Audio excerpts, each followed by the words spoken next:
it's okay to have a podcast that is literally just you showing up out of the goodness of your heart because you enjoy it, because you love it, and it's something that you are super excited to share with the world. And that's okay. I think especially as entrepreneurs, we're like, ooh, new hobby. How can I make money off of this? Like, ooh, I like to do paint by numbers. How can I make money off it? Like, that doesn't make any sense. What are you doing?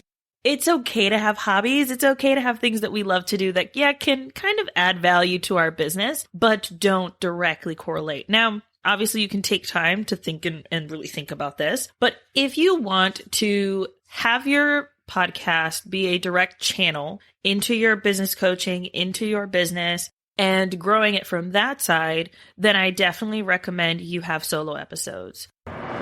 Welcome to another episode of Listeners to Leads, where I'm helping podcasters launch and maintain a lead generating show. I'm your host, Alicia Galati, the CEO and head podcast strategist behind Galati Media, a full-service podcast management company. On this show, you'll hear my guests and I discuss everything it takes to launch a successful podcast and keep it running. If you're ready to get leads, land speaking gigs, and create deeper connections with your audience through your podcast, then this is the show for you. Today, we have a special treat for you. It is another podcast audit. So if you are struggling with your podcast and you're trying to figure out what in the world to do with your show, then you are going to want to listen to this episode. Today on the podcast, we have Britt. She is the podcast host of Moments with an MEO, which is a fun twist on CEO, but taking the approach of military spouses and their entrepreneurial journey with being military spouses.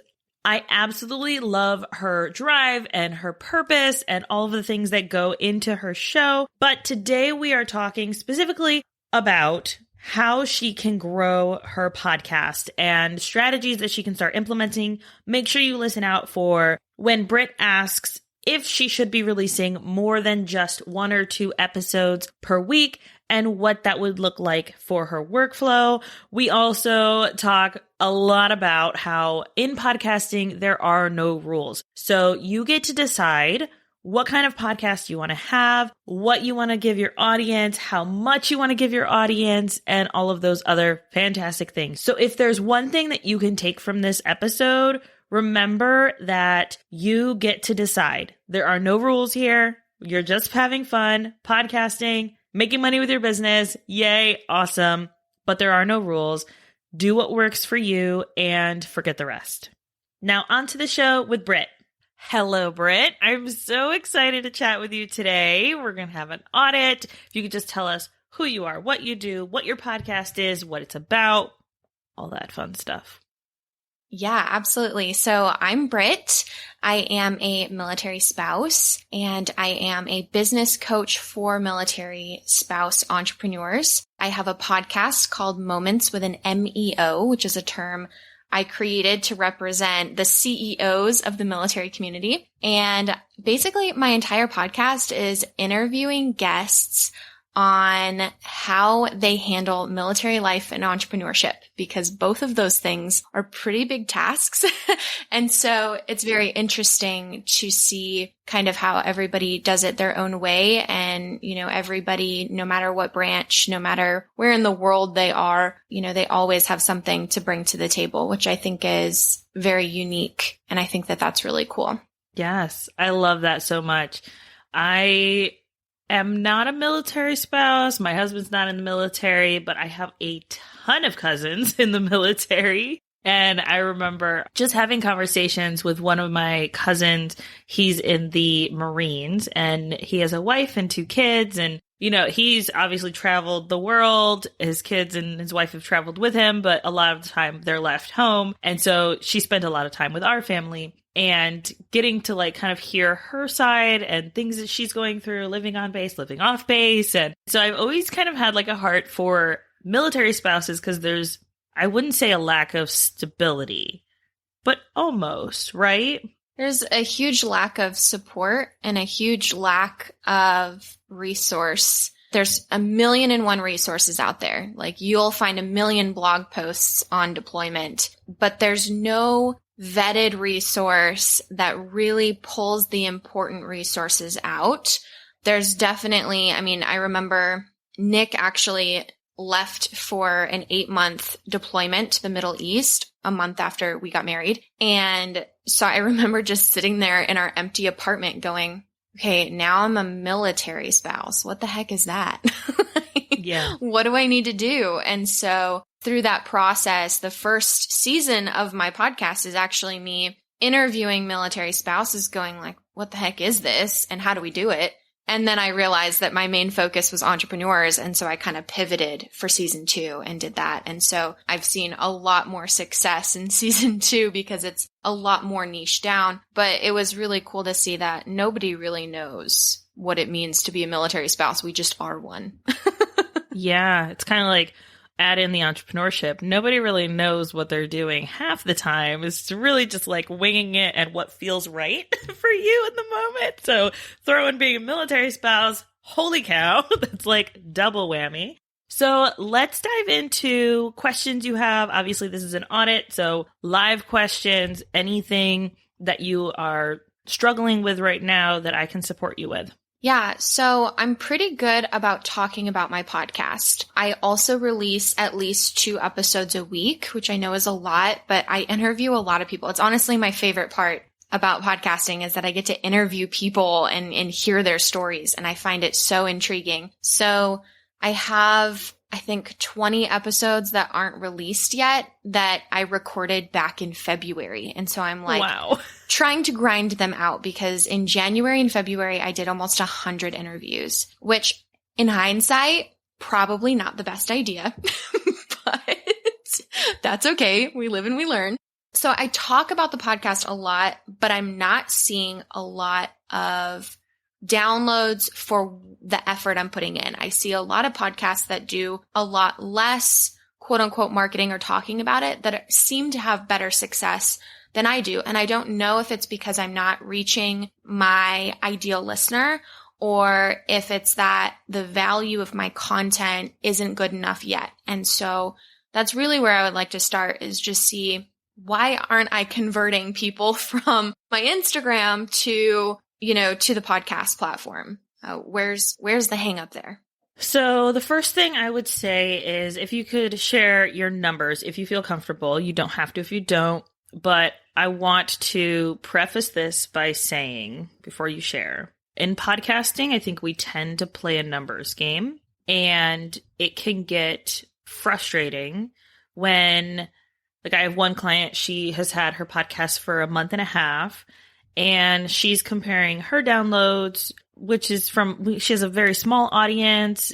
Her podcast is in the technology space, and she's comparing it with another client who is hitting multiple charts in multiple countries, who already has a 30,000, more like 50,000 audience. Like, obviously the downloads are going to be completely different, where one person might have 100 downloads per month. The other one is going to have 10,000 downloads per month. So prefacing all this to say, if you're a listener, do not compare your numbers to what Britt is saying. I just want to kind of get a base value here because it is like comparing apples to oranges. Right. Absolutely. And I noticed when I niched down even tighter, it did seem to help. So I don't know if maybe I was just being too broad and too general and people just weren't digging it. I don't know. So last month, well, I'll do 30 days and then I'll do 90 days. So in the last 30 days, I've had 647 downloads. Okay. In the last 90 days, and I did see a spike, but in the last 90 days, I've got 1,652 downloads. That's not bad at all. Okay, cool. Yeah, those numbers are really good. You're hosted with Buzzsprout. Yep. And so one thing that I like to look at, they have a resource, their Buzzsprout podcast stats, and they show what their downloads have looked like over the platform. And so one thing that I did see in my clients and right now we're recording, it's the beginning of June, but one thing I saw from April to May was that Buzzsprout's downloads went down about, I want to say it was like 6 or 8 million. Oh, wow. It, like, generally, like, overall. So I think we're in, and obviously I've been doing the podcasting thing for a while, but I've only been like focusing on it in the last year. And so I think we're kind of at that pre-summer lull right now.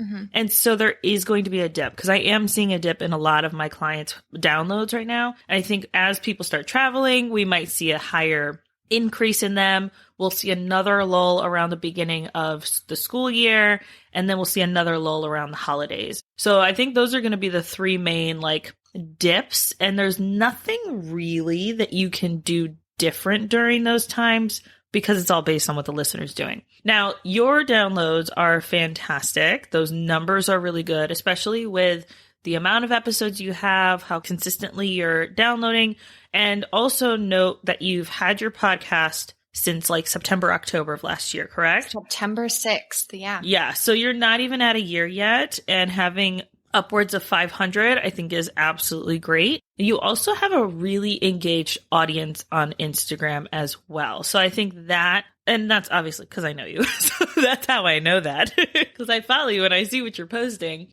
But I think there might be a minor disconnect with the content that you put on Instagram, which is like very Instagram focused and strategy focused, social media focused, building community focused, and then translating that over to the podcast. Yes, I think it's still relevant because it's still you, but I don't know that the correlation is going to be there 100% for your audience. So it's going to have to be a give and take with what you're putting on Instagram and if you can really pull those people over to your podcast. Does that make sense? Yeah. And I noticed, so I wasn't before, but I started making graphics with my guests' faces on them and putting that on Instagram instead of just always me and my face, even though I was interviewing somebody else and they were the main focus of the episode. So I started doing that about a month ago. And I've noticed that at first the engagement was not there on Instagram, which is pretty common if you're going from like all selfies and photos to graphics. That disconnect, it takes a while for your audience to get used to that. So I kind of expected that. But I've noticed now that those numbers are getting a lot higher. And so I wonder if I just wasn't promoting it in the right way and I was making it more about me instead of my guests. I've also been told by other podcasters that it's better to have solo episodes, which I don't do. And so I'm curious about that as well. I have lots of questions. No, we could definitely dive into, let's chat real quick on the Instagram posts and the graphics versus just you. Yeah. So I definitely love, and I do love the shift that I've seen on your Instagram in the last few months or so, where you do share their face. I think also I would ask, my question is this: do you give your guest resources to share? I started doing that the last 2 episodes. So no, not really. But I noticed that I needed to be doing that. And when I do that, they share it, which is really cool. So yeah, 100%. And I think also if you shared, like when there's a podcast that I've been on and the guest shares a picture of their cover art or a picture of them, typically I won't reshare it. But if it has my face on it, and this might just be like a selfish, crappy thing to do, but whatever. Like it's my Instagram. This is what I want to share my face, you know?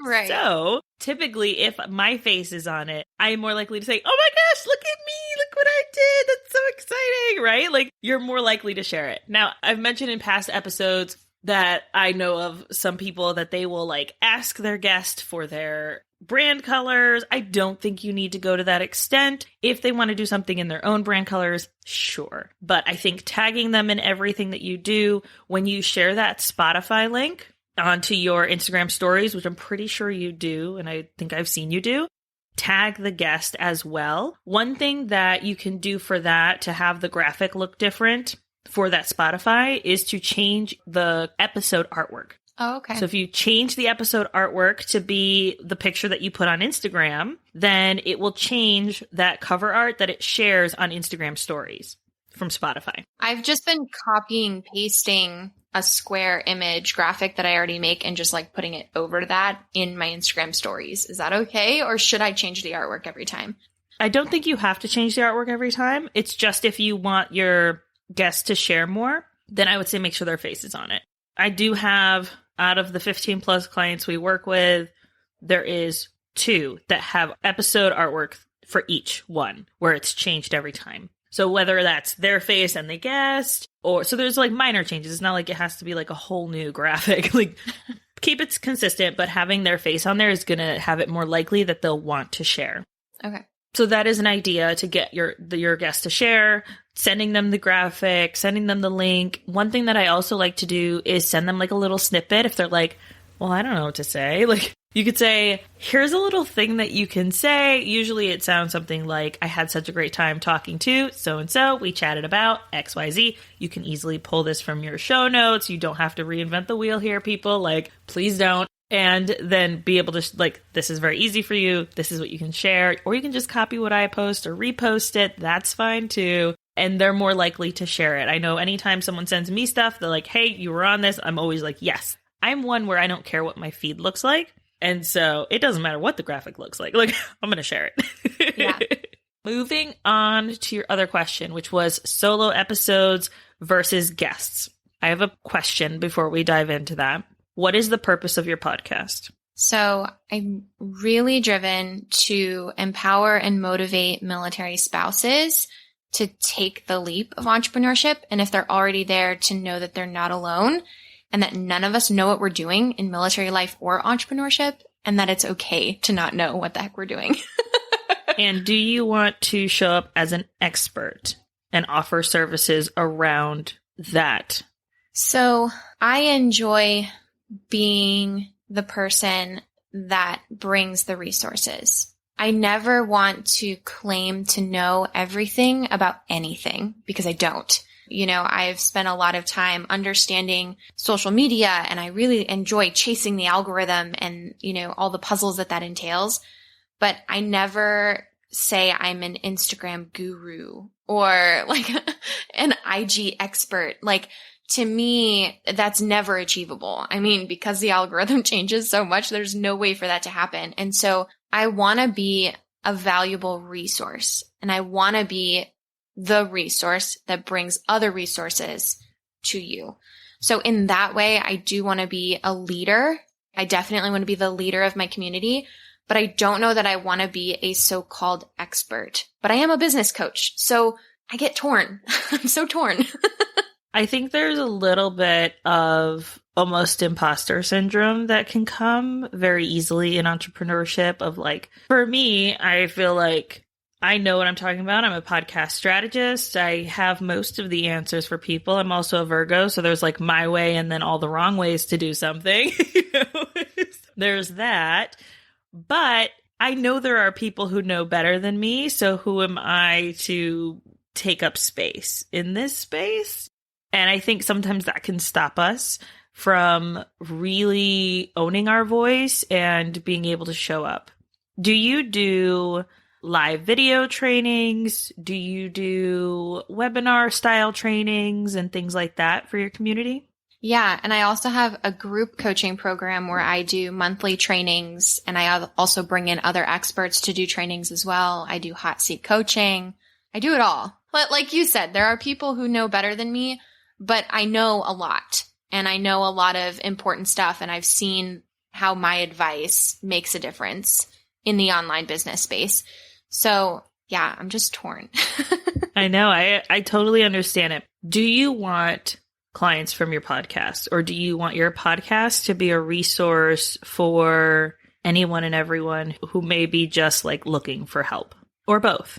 I'm really glad that you phrased it that way, because at first I was like, well, both, right? I want to be a resource for military spouse entrepreneurs, and I also want to make money from my podcast. I mean, why not? But the way that you phrased it was for anyone and everyone. And like I always talk about how if you're talking to everyone, then you're talking to no one. And that's something that I think you and I were in a training on at one point in time together, and we heard that. And so I don't want to talk to just everybody, because then I'm not talking to the right people and nothing's going to convert. So, right. And the thing is, like, do you want to convert? It's okay to have a podcast that is literally just you showing up out of the goodness of your heart because you enjoy it, because you love it, and it's something that you are super excited to share with the world. And that's okay. I think especially as entrepreneurs, we're like, ooh, new hobby. How can I make money off of this? Like, ooh, I like to do paint by numbers. How can I make money off it? Like, that doesn't make any sense. What are you doing? So it's okay to have hobbies. It's okay to have things that we love to do that, can kind of add value to our business, but don't directly correlate. Now, obviously, you can take time to think and really think about this. But if you want to have your podcast be a direct channel into your business coaching, into your business, and growing it from that side, then I definitely recommend you have solo episodes. Now, you don't have to start from scratch there. We have clients where we will actually take their trainings that they have done in the past, and we just strip the audio and we turn it into a podcast episode. So it's like a live training. We take out parts where maybe they say someone's name or does anyone have any questions to make it flow for podcast format, but it makes it very easy for it to translate to just someone listening and wanting to hear some training. Your audience initially might be like, whoa, what's happening? Because it's not a guest, it's something different. But just introduce it to them as like, look, I want to add more value in your life. I want to give you more resources. Here you go. Let me know what you think. And I think the numbers are going to tell you as well. Yeah. So I have done obviously the very first episode because this was before I knew about trailers or anything like that. So the very first episode is just me going, guys, I'm going to start a podcast. And that has more than triple the number of downloads that the other episodes get. And then recently I did an episode where Nick, my husband, who's an airman, interviewed me, and people submitted their own questions, which was nice to get the listeners involved. And then Nick got to be the podcast, not his favorite. Yeah, I don't think he'll ever do his own podcast, but he did it for me and I'm grateful. And that one got more than double the total in the first week than any other episode did in the first 7 days. So I do notice that my audience likes me, I guess. So I guess in that sense, I should do more solo episodes. But then it's just most of my episodes are 30 minutes to an hour. I couldn't imagine talking that long about something. And that's okay. So one thing that you can do, and I've seen a lot of people do this, I know you release twice a week, is they will have a shorter episode in the beginning of the week to kind of jump spark their audience. Here are some things to think about. Motivational Monday, Tip Tuesday. We have one client, she just launched a new series called Soul Spark Monday. So it's something to kind of get your soul going, kind of spark your intuition, and let's get going. So those are really fun. And then I have another client where she has it switched. So her Monday episode is the longer episode. And then her Friday episode is her energy report for the upcoming week. And so people have the weekend to listen to it before they kind of head into whatever's happening in the cosmos for the next week.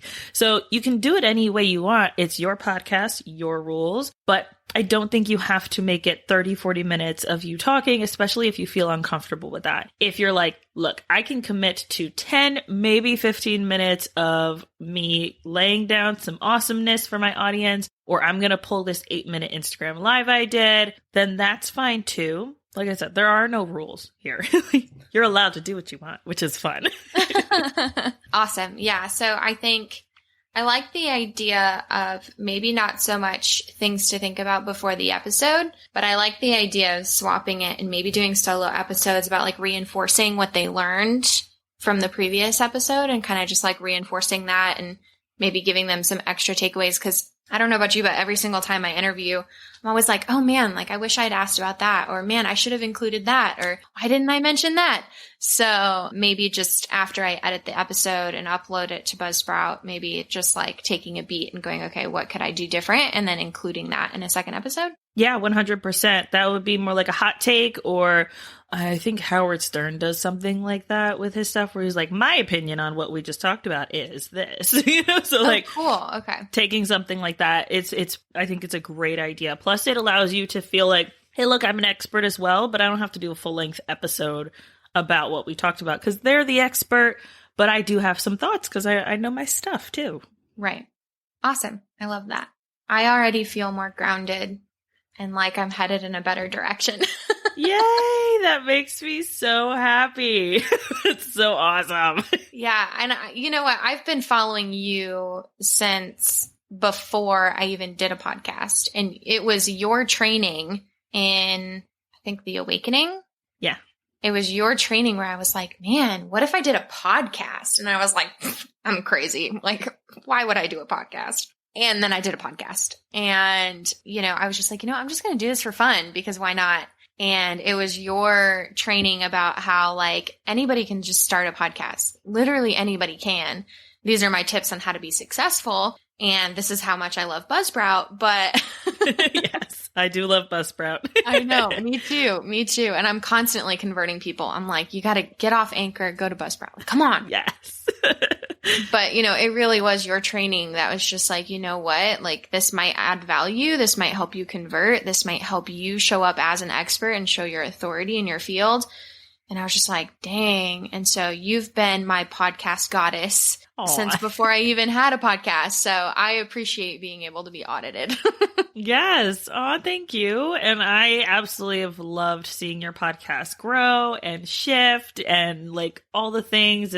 I live for this stuff. It's so fantastical. So I'm so happy. Do you have any other questions that you want to tackle? You feel good? I don't know. I don't really have any questions. I guess if I had anything else, it would just be like first impression is everything, especially in a podcast. And I don't know if my podcast gives the right first impression. And so how would I know? I just updated my artwork. I had, again, my listeners get involved and we voted on podcast art and it was like a 2-week process. But since Buzzsprout has linked with Canva now and made it so much easier to be able to do that, I watched all their trainings on it. And then I went to town and realized my current artwork wasn't visible. Like you couldn't even read it. And I was like, oh my gosh, Britt, what are you doing? And I updated it, got my listeners involved. And I had the most engagement I've had in a really long time, even on Instagram, just because people were so involved and, well, what if you did this? And what if you did that? And well, I like this one and don't listen to her. And like, yes. Really fun, just to kind of like get them involved. So I understand that they also like being involved, which is nice, but I just want to make sure that my podcast overall has a good first impression because I am almost a year in and now it's like, okay, now it's like serious, right? Cause we're about to hit 60 episodes and I've been doing this for over 10 months. Like, am I doing it right? Or am I not? Yeah. So my first question is your initial trailer. Is it still the same?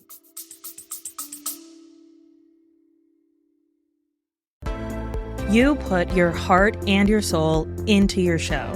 And I want to help you reach all of those potential listeners out there. That's why I'm excited to announce my upcoming podcast marketing workshop. It's about giving you practical tools to grow your audience. You'll learn the secrets to getting your podcast discovered, attracting your dream listeners, and boosting those download numbers. This workshop will be hosted live with a replay available on April 30th. You can sign up by going to galatimedia.com/workshop. Let's grow our podcasts together. So the initial episode is still episode 1. Should I make a trailer for season 1? Yeah, I would highly recommend making a trailer.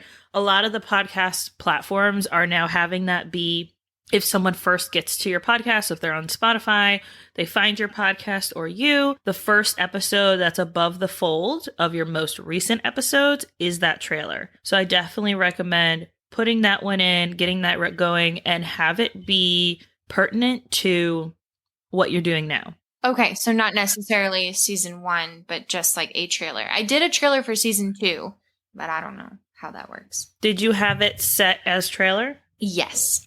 Yep, what to expect in season 2 with Britt. So it's showing up for me on Spotify.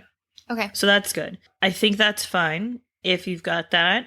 How has that done versus your first episode? Well, this is something you can look into. Is how that's done versus your initial episode since you've launched season 2.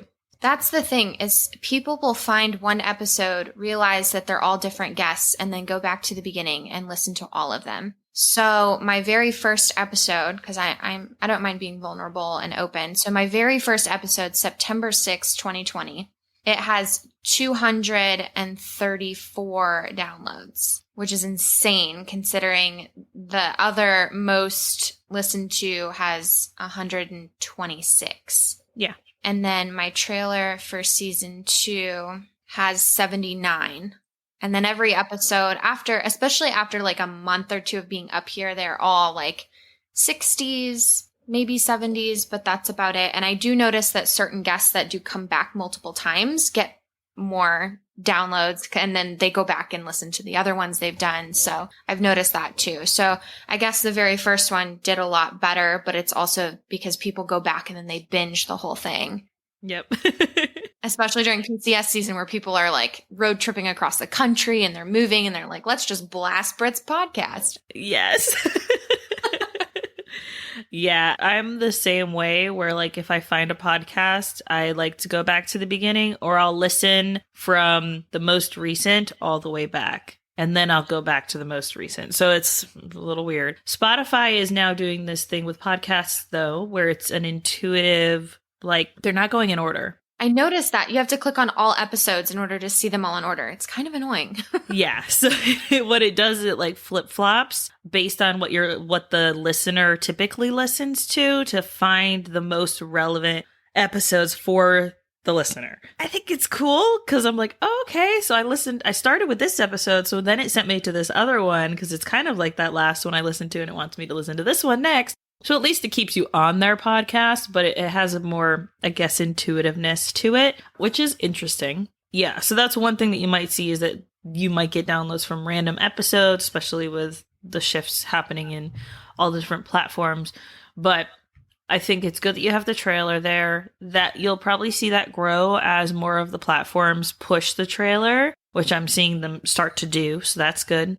I think that's it. I really do. I love your new artwork. I think it's fantastic. I think keeping your audience engaged with like, if you do a poll for your audience, ask them what they would expect to hear from you if you did solo episodes. Sometimes that can kind of give an insight into what they're thinking about and what they would like to see from you, and kind of help get the creative juices going on what you want to talk about. And then you can always let them know, hey, look, you voted on this. This is live. And then that way it gets more engagement that way. I think you'll find that, especially with the personal brand that you've built on Instagram, that you'll see a lot more downloads on your solo episodes than on the guest episodes, because you're introducing them to someone new. Yes, they love you, but yeah, sure, we'll listen to whoever you bring on. But then when it's you, I'm guessing, but just from like my experience with clients who they got really ahead with those guest episodes and they didn't have a lot of solos, and their solos do astronomically better. And so I have to like drag them to their microphone and say, listen, you need to do solos. People like you. Come on. You like to talk. Let's go. So making yourself do it. And I think just starting with, we talked about maybe doing once a week. You don't have to. You can start with once a month for the next 4 months and feel how that feels. And then like look at the numbers. And obviously I always go back to the numbers and analysis, looking at the numbers, seeing what they're telling you and seeing if maybe you feel better sharing those as well, then going from there and seeing how you want to increase it that way. Okay. You just made me think of one more question. Yeah, go ahead. So you were talking about doing a poll as far as like asking the audience what they want to hear more of. Love that idea. Something that I've been battling with is if I know I have an interview coming up, asking my listeners if they have questions for that person. Like I did a guest interview with a sexpert, and, you know, I was like kicking myself afterwards. Like, why didn't I ask my audience if they had questions for her? Or I did like a speech language pathologist, and I'm like, why didn't I ask them? Like, I just kept kicking myself, and I don't know if that would add value and increase the conversion to downloads because people are asking questions. So they want to find out if their question was answered, or if it would just be kind of cheesy and not as effective. I think it's 100% more effective to ask questions. I totally understand like kicking yourself in the butt later. I was asked to share, like write in a crazy experience that I had for this podcast that I listened to. It's a like witchy podcast. And they asked everyone if they had, I forget what like if they've ever gotten anything crazy or creepy. It was for like their Halloween episode. And so I have this crazy neighbor who likes to send religious hate mail to our neighbors. And the first time we got it was like, I called the cops. I was like, heck no, someone mailed me this trash. Like, they couldn't do anything because there was no return address. But then a few months later, the whole neighbor, like my whole street, got a letter on the same day. And that was really creepy as well. So like, I shared the experience, and they, it was via Instagram messengers. I just was like, here, I'll email you my story. I emailed my story. They read my story on their thing, and I listened to it and I shared it because I was like, y'all won't believe this crazy thing that happened to me. And so they gave me a shout out. So I think having your audience engaged in that way, it gets them excited. They'll listen to the episode 100%. And then for the sexpert, you might not want to share their @ but for other questions, where they feel comfortable, can I share your name? Then you can say, hey, look, I'm going to tag you in the show notes or whatever. And then that gets them more engaged and gets the listeners more involved. So I think it's a fantastic strategy. So if you want to share where people can hang out with you, where they can find you, and all your social media links.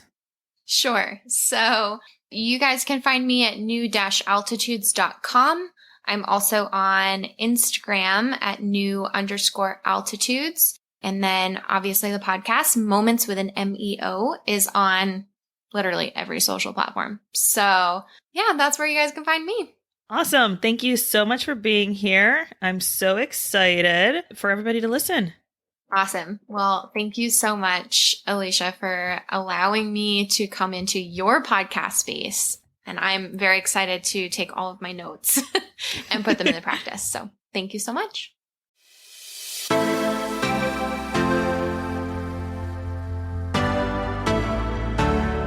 Thank you so much for listening to this episode of Listeners to Leads. If you found something in this episode valuable, I would really appreciate it if you shared it with a friend who you know would also get value from it. Want to send me a message? My favorite place to hang out is Instagram. You can find me at alicia.galati. Let me know what your favorite takeaway was from the episode. And don't forget, turning those listeners into leads is actually easy.